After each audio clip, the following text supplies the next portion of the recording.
नमस्कार दर्शकों। आज मैं पुनः आप सबको देश के जाने-माने एस्ट्रोलॉजर डॉक्टर गणेश पांडे जी से फिर से मिलवाना चाहती हूँ। पिछली कई प्रेडिक्शन दी थी, जिसके बारे में वह जो शत-प्रतिशत सही निकली। चाहे वो अमेरिका के बारे में हो, चाहे इज़राइल के बारे में हो, चाहे भारत-पाकिस्तान के रिश्ते के बारे में हो, आपकी सारी प्रेडिक्शन सही गई हैं। सर, इस कड़ी को मैं आज आगे बढ़ाना चाहती हूँ और सर से आप सबको फिर से मिलवाना चाहती हूँ और आगे के बाकी सूत्रों के बारे में हम आज बात करेंगे और आप सबसे रूबरू कराएँगे। तो पहले हम सर का स्वागत करते नमस्कार, जय हैं। श्री राम। प्रेडिक्शन सही गई हैं। तो आगे आज आप हमारे दर्शकों को आगे की चीज़ें बताइए कि आगे अब भारत का क्या रुख रहेगा? देखिए, भारत की कुंडली में अभी वर्तमान में जो स्थितियां बन रही हैं, मंगल में राहु का अंतर शुरू हो गया है और राहु भारत की कुंडली में द्वादश भाव में विराजमान है। जी। तो इस हिसाब से अगर देखें तो चूंकि द्वादश भाव व्यय का होता है और द्वादश भाव में अगर राहु विराजमान हो जाए तो कहीं ना कहीं विदेशों से रिलेटेड चीजें होती हैं। तो ये जो समय चल रहा है, जो भारत के पक्ष में निवेश आएगा बाहर से, भारत से। और दूसरी चीज अगर हम बताएं कि जैसे ही अगले साल यानी कि 2027 आएगा, 2027 में कुछ ऐसी स्थितियां घटित होंगी जिससे भारत के क्षेत्रफल में बढ़ोतरी होगी। जी।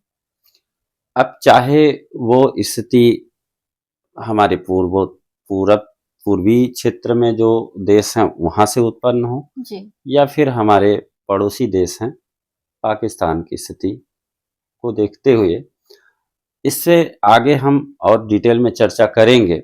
जी। थोड़ी स्थिति और आगे बढ़ेगी। जी।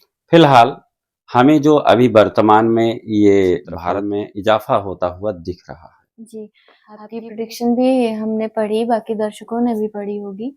आपकी प्रेडिक्शन थी कि भारत का क्षेत्रफल बढ़ेगा। हाँ, हम बिल्कुल। इसके बारे में चर्चा करेंगे, लेकिन पहले प्रश्न करते हैं हम आगे। तो पहले आज हम ज्योतिष के कुछ कोर प्रश्नों के साथ-साथ प्रेडिक्शन पे चर्चा करेंगे। बिल्कुल, बिल्कुल। तो सर, आप हमें बताइए, ज्योतिष के उन सूत्रों के बारे में बताइए जिनको देखकर कुंडली में धन योग है या नहीं है? हाँ, बहुत अच्छा सवाल है आपका। चूँकि आजकल जो भी कुंडली दिखाने आते हैं जी। या अपनी कंसल्टेशन लेते हैं, उनका पहला सवाल रहता है, गुरुजी हमारी कुंडली में पैसा है या नहीं? जी। क्योंकि समस्याएँ वहीं से शुरू होती हैं। जी। तो अब इसको धन योग को लेकर के पाराशर महोदय ने या देश के जितने भी एस्ट्रोलॉजर हुए हैं हमारे पुराने, जी। उन्होंने समय-समय पर अपने लेवल से कुछ अच्छे सूत्र दिए हैं। जी। बहुत सारे सूत्र दिए हैं, लेकिन आज हम उन सूत्रों में से कुछ सूत्र को लेकर के चर्चा करेंगे। जी। जैसे बात करें, कुंडली में जो 3 भाव ऐसे होते हैं, जी। यदि हम इनको सुधार लिए, जी। यदि ये हमारे अच्छे हैं, जी। तो हमारे जीवन में धन की कमी नहीं जी। होगी।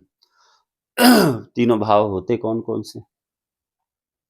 जैसे प्रथम भाव होता है लग्न का। जी। लग्न यानी कि जो जातक है उसके स्वयं का भाव होता है। लग्न जातक का मस्तक होता है और जातक का शरीर होता है। जी।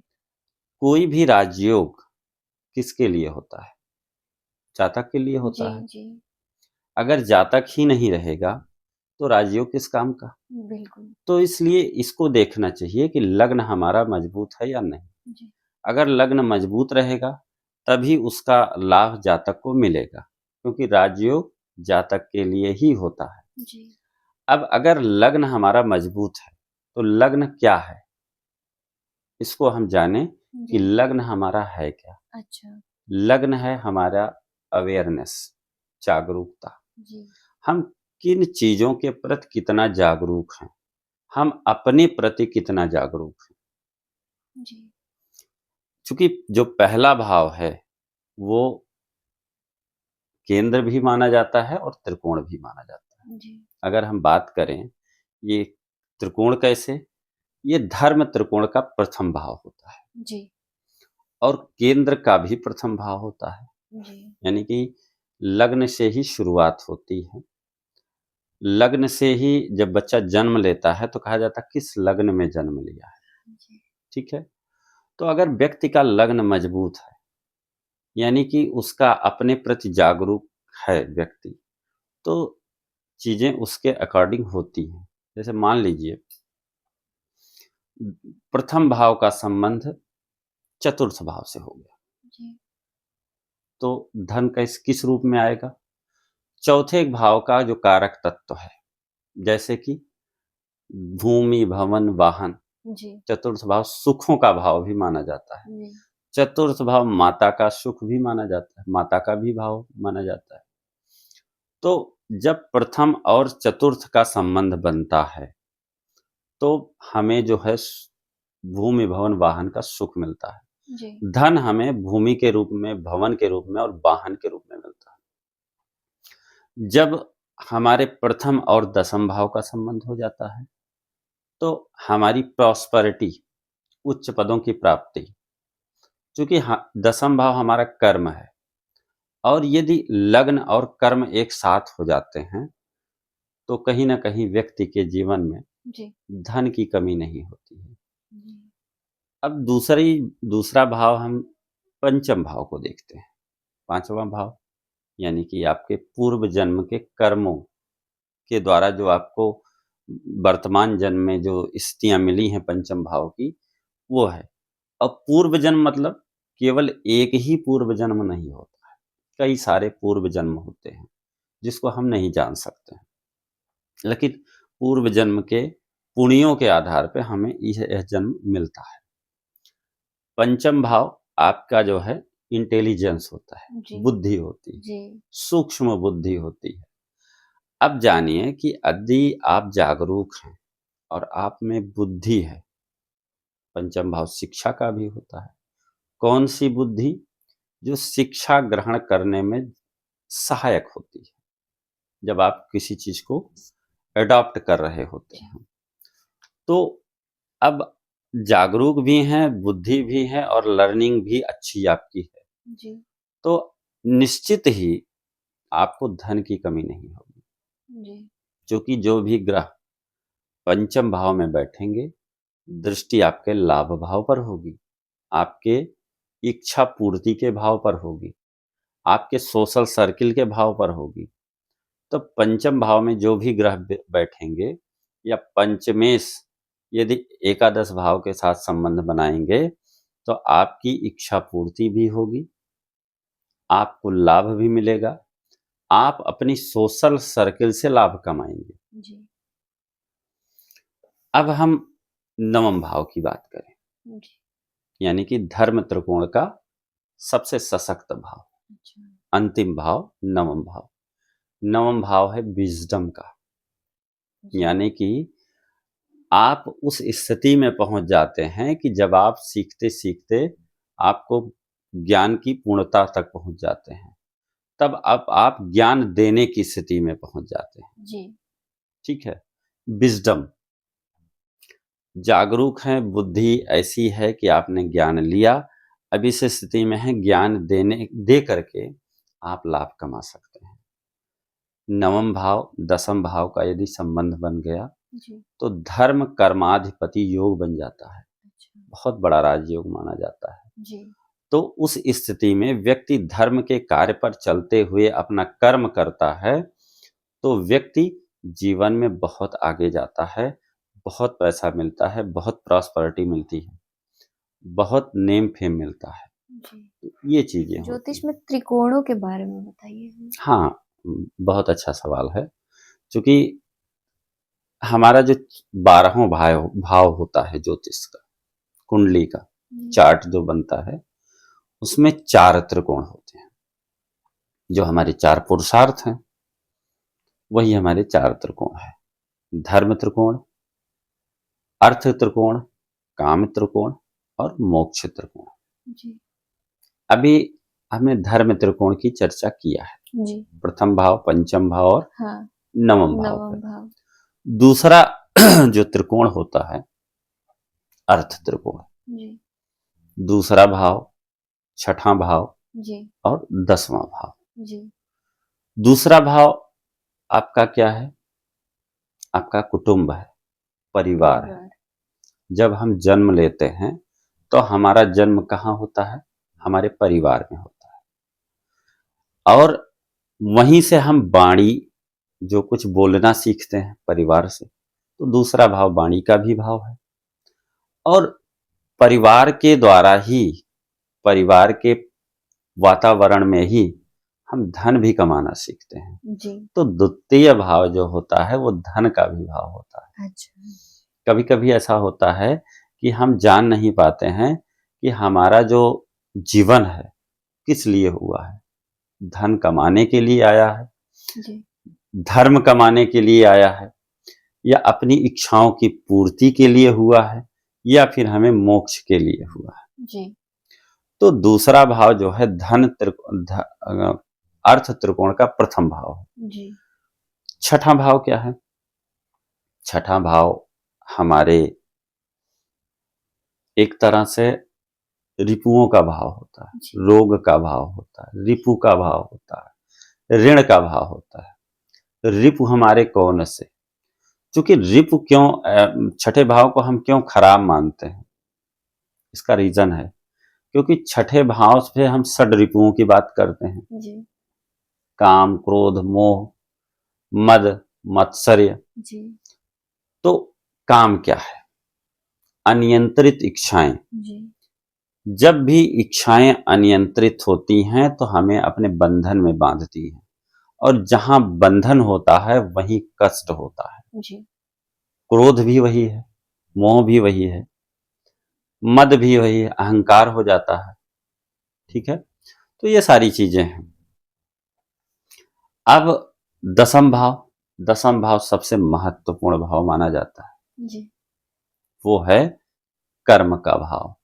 कितना भी अच्छा व्यक्ति हो, अगर यदि कर्महीन है तो उसके जीवन में कभी धन की प्राप्ति नहीं हो सकती है। जी, और यदि कर्मठी है और अपने प्रति जागरूक है, उसकी बुद्धि जितनी भी काम करती है उसके प्रति जागरूक है, उसके जीवन में कभी धन की कमी नहीं होगी।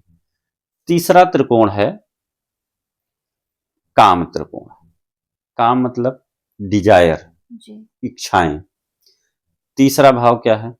पराक्रम का भाव होता है, जी, छोटी मोटी यात्राओं का होता है, संकल्प का होता है। जी, यानी कि जब हम कोई इच्छा हमारे मन में जन्म लेती है, तो वो इच्छा जब जन्म लेती है तो हमारे अंदर कुछ करने की क्षमता डेवलप होती है। ठीक है, तो हम उस पे कुछ पराक्रम करते हैं, कुछ काम करते हैं, कुछ मेहनत करते हैं। फिर हम पहुंच जाते हैं सातवें भाव पर। जी, सातवां भाव क्या है? सातवां भाव कहीं ना कहीं साझेदारी का है, जी, दाम्पत्य का भी है।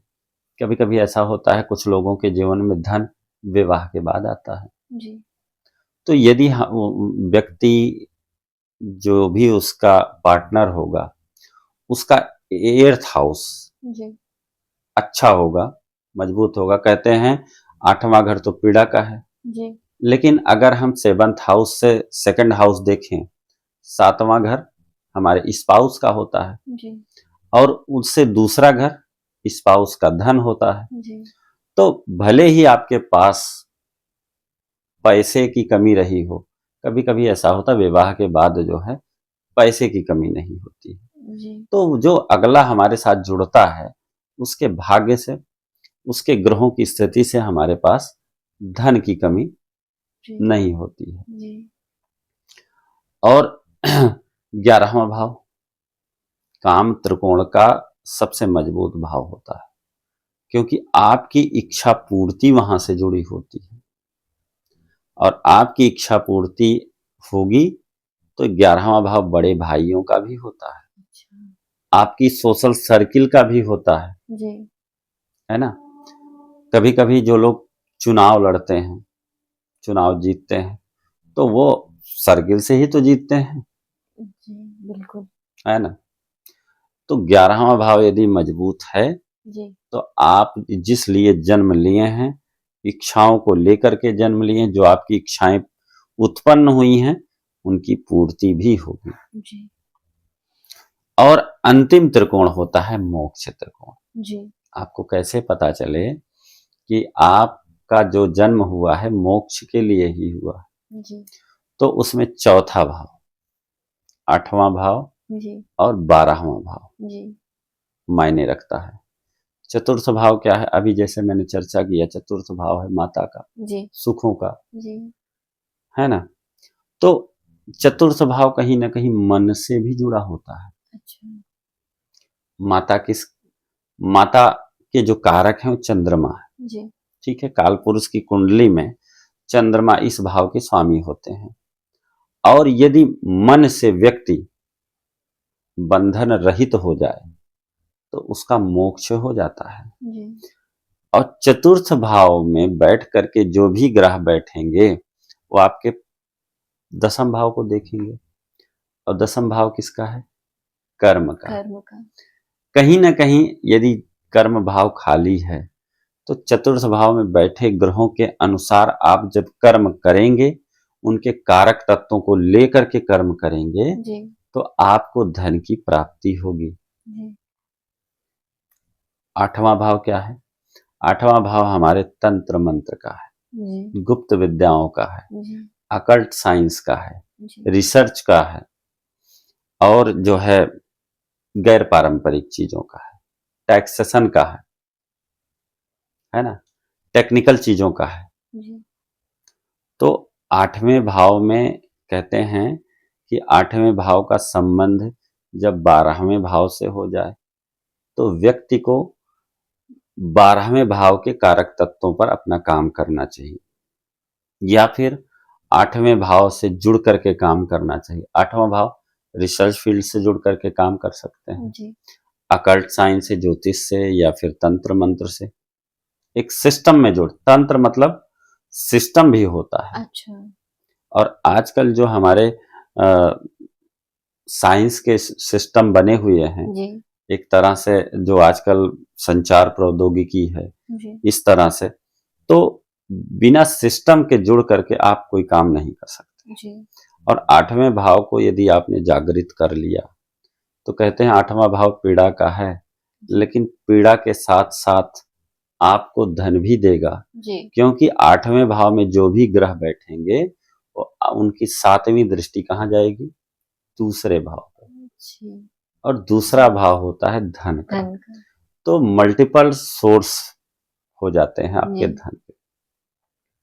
12वां भाव मुक्ति का है, जी, जहां प्रथम भाव व्यक्ति के मस्तक का है, वहीं 12वां भाव व्यक्ति के पैर का होता है। जी, 12वें भाव को हम विदेश से भी जोड़ते हैं।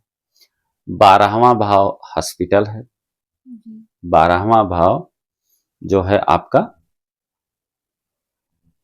चैरिटी को भी रिप्रेजेंट करता है, दान को। जी, कहते हैं ना, धन की 3 गति होती है, जी, या तो उपभोग कर लीजिए, व्यय का भी भाव है, जी, या तो फिर दान कर दीजिए, नहीं तो नाश तो होना होना ही है। ही है। तो ये सारी चीजें हैं, ये पूरा ये जो चारों त्रिकोण हैं उसी में सब कुछ समाहित है। जी।